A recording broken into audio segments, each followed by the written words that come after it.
ಕಮಲನಯನ ಯೋಗವೃದ್ಧಾನ ಗಮ್ಯಂ ವಂದೇ ವಿಷ್ಣುಂ ಭವಭಯಹರಂ ಸರ್ವಲೋಕೈಕನಾಥಂ. ಸ್ವಾಮಿಯನ್ನು ಧ್ಯಾನ ಮಾಡುತ್ತಾ ಅಲ್ಲಿ ಹೋದಾಗ ಆಗ ಯೋಗನಿದ್ರ ಮುದ್ರಾಂಕಿತರಾದಂತಹ ಶ್ರೀಹರಿಯ ಚೆದ್ದು, ಏನು ಬಂದುದಯ್ಯ ನಾರದ ನೀನೇನು ಬಂದುದಯ್ಯ ಸಾನುರಾಗದಿ ಪೇಳಿದರಾದರೆ ನಾನು ಈಗಲೇ ಯೋಚಿಸಿ ನೋಡುವೆ. 3 3 ಲೋಕವನ್ನು ಸಂಚರಿಸಬಲ್ಲಂತ ಯೋಗ್ಯತಾ ಸಂಪನ್ನರಾದಂಥ ನೀವು ಇಂದು ಯಾವ ಲೋಕಕ್ಕೆ ಹೋಗಿದ್ದೀರಿ, ಯಾರನ್ನ ನೋಡಿದ್ದೀರಿ, ಏನು ಒಂಚೂರು ಎಣ್ಣೆ ಯಾವ ಲೋಕದಲ್ಲಿ ಏನ್ ನೋಡಿದ್ದೀರಿ, ಏನ್ ಮಾಡಿದ್ದೀರಿ ಅಂತ ಹೇಳಿದಾಗ ನಾರದ ಮಹಾಶಯ ಹೇಳ್ತಾರಂತೆ, 7 ಜಗದ ಒಡೆಯ ಬಹು ಕರುಣಾಳು ಭಕ್ತರ ಪೊರೆವ ಶೀಲರ ಲೋಕದಿ ಕಷ್ಟವ ಪಡುವರು ಶ್ರೀಲೋಲನೆ ಪೇಳ್ ಭಕುತಗೆ ಮಾರ್ಗವ. ವಿಶೇಷವಾಗಿ ಕರ್ಮಭೂಮಿಯಲ್ಲಿ ಅದೆಷ್ಟೋ ಮಾನವರು ಒಂದು ಹೊತ್ತಿನ ಗತಿ ಇದ್ದವರಾಗಿದ್ದಾರೆ, ಪಾಪಯೋನಿಗಳಲ್ಲಿ ಜನಿಸಿದವರಾಗಿದ್ದಾರೆ. ಅವರಿಗೊಂದು ಸುಲಭದ ದಾರಿ ಏನಾದರೂ ಉಂಟಾ ಅಂತ ಕೇಳ್ತಾರೆ. ಆಗ ಮಹಾವಿಷ್ಣು ಹೇಳ್ತಾನೆ, ಕೇಳು ಎನ್ನ ಸೊಲ್ಲ ಜಗದಲ್ಲಿ ಮೇಲೆನಿಸಿಯನಲ್ಲ ಶೀಲ ಗುಣಾಢ್ಯರ ಲೋಕಕ್ಕೆ ನೀಡುತ್ತಾ ಪಾಲಿಸಿ ಸತ್ಯವ ಪೂರ್ಣ ಕಾಲದಲ್ಲಿ. ನಾನೊಂದು ಕಥೆಯನ್ನು ನಿನ್ಗೆ ಹೇಳ್ತೇನೆ. ನನ್ನದೇ ಒಂದು ಅಂಶ. ಲಕ್ಷ್ಮೀ ಸಹಿತ ಮಂಗಲಮೂರ್ತಿ ಸತ್ಯನಾರಾಯಣ ಸ್ವಾಮಿ ಪೂಜೆಯನ್ನು ಯಾರು ಮಾಡ್ತೇ ಅಂತ ಹರಕೆಯನ್ನು ಹೇಳಿಕೊಂಡ್ರೆ ಅಥವಾ ಪ್ರತಿ ಸಂವತ್ಸರ ಮಾಡಿದ್ದಾದ್ರೆ ಅವರೆಲ್ಲಾ ಕಷ್ಟಗಳು ದೂರ ಆಗಿ ಅಖಂಡವಾದಂಥ ಆರೋಗ್ಯ ಭಾಗ್ಯ, ಅಖಂಡವಾದಂಥ ಸಂಪತ್ ಭಾಗ್ಯವನ್ನು ಅನುಗ್ರಹಿಸಿಕೊಡ್ತೇನೆ ಅಂತ ಹೇಳ್ತಾನೆ ಮಹಾವಿಷ್ಣು.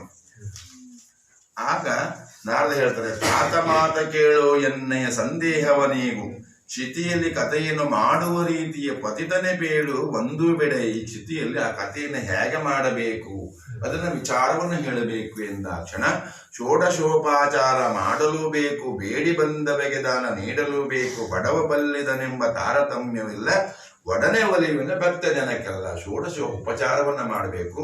ಅರ್ಘ್ಯ, ಪಾದ್ಯ, ನೈವೇದ್ಯ, ಅಷ್ಟಮಾನ, ಅಷ್ಟಾಂಗ ನಮಸ್ಕಾರ, ಆಸನ ಎಲ್ಲ, ವಸ್ತ್ರಯುಗ್ಮ ಎಲ್ಲ ರೀತಿಯ ಒಂದು ನೈವೇದ್ಯನ ಮಾಡಬೇಕು. ಅಷ್ಟೇ ಅಲ್ಲ, ಸಪಾದ ಪಕ್ಷ ಅಂತ ಹೇಳಿದ್ರೆ ಒಂದು ಕಾಲು ತುಪ್ಪ, ಒಂದು ಕಾಲು ರವೆ, ಒಂದು ಕಾಲು ಹಾಲು, ಒಂದು ಕಾಲು ನೀರು, ಎಲ್ಲ ಸಪಾದ ಆ ರೀತಿ ಒಂದು ಭಕ್ಷ್ಯ ಆಗಬೇಕು.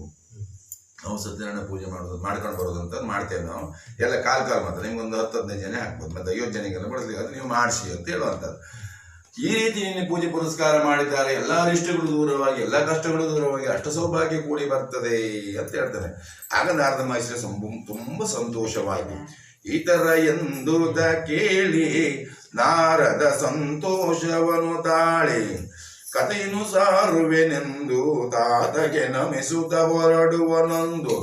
ಆಗ ನಾರದ ಮಹಾಶಯರು ಏನ್ ಮಾಡ್ತಾರೆ, ನೀವು ಹೇಳಿದಂತಹ ಲಕ್ಷ್ಮೀ ಸಹಿತ ಮಂಗಲಮೂರ್ತಿ ಸತ್ಯನಾರಾಯಣ ಸ್ವಾಮಿ ಕಥೆಯನ್ನು ನಾನು ಲೋಕಮುಖದಲ್ಲಿ ಸಾರುತ್ತೇನೆ ಎಂದಲ್ಲಿಗೆ ಒಂದು ಅಧ್ಯಾಯ ಮುಗೀತು. ಜಗಂಟೆ ಶಾಂತಾಕಾರಂ ಭುಜಗಶಯನಂ ಪದ್ಮನಾಭಂ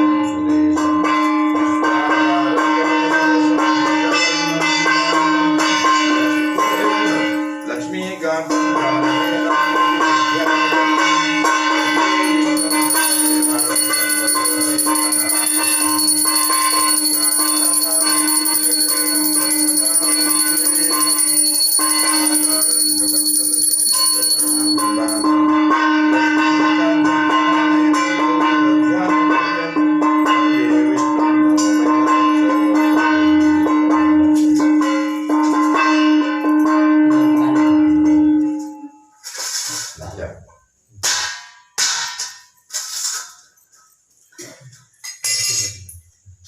ಹಾಗೆ ಹೇಳಿದಾಗ, ಹಾಗಾದ್ರೆ ಈ ಕಥೆಯನ್ನು ಮೊದಲು ಯಾರು ಮಾಡಿದ್ದಾರೆ?